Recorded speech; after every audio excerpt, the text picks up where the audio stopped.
Сэлэнг аймаг нь 500 км газар нутгаар Оросын холбооны улстай хэлэлдэг.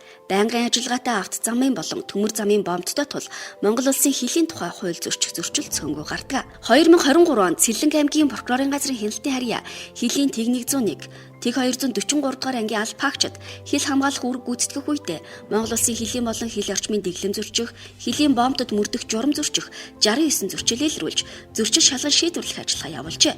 Хуш модны самар түүх зорилгоор эргээд газар орны баримжаа алдаж хил зөрчих тохиолдол гардаг бол малчдын хувьд мал хилд тулах нь хилийн болон хил орчмын дэглэм зөрчих зөрчил гарахад нөлөөлдөг байна.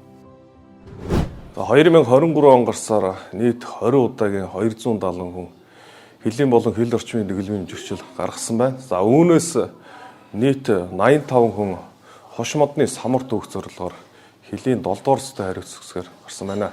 За дээр хэлбэрийн зөрчил нь болохоор иргэд амар хялбар мөнгө олох зорилгоор хош модны самар түүх, замун газар орны баримжаа алдаж төөрч бүдлэх, замун тоноглогдсон машинаар хүндрэлтэй газар очиж Монгол улсын хилийг санаатай буюу санамсаргүйгээр хэлж өрчөж байна. Хариулгагүй мал улсын хил тулах, малаа авах зорилгоор малчид хилийн болон хил орчмын дэглэмийн зөрчил гаргаж байна. Хилийн зурваст 54 өрхийн 220 орчим иргэн 15,000 гаруй толгой малтай нутгалж байна.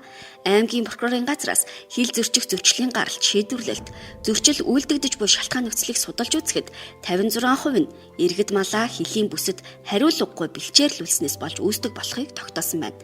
Тиймээс хил орчмоор нутгалдаг малчдад гэмт хэрэгээс урьдчилан сэргийлэх яриа таниулгыг тогтмол хийж ажилтдаг байна. Зөрчлийн тухай хуульд зааснаар Монгол улсын хилийн болон хил орчмын дэглэм, хилийн бомбдод мөрдөх журам зөрчсөн хүнийг 100,000 төгрөгөөр, хуулийн этгээдийг 1 сая төгрөгөөр торгох шийтгэл оногдуулдаг. Мөн түүнчлэн зөрчил шалган шийдвэрлэхтэй холбогдсон гарсан зардлыг гин буруутай этгээдүүдээр нөхөн төлөвлөдөг.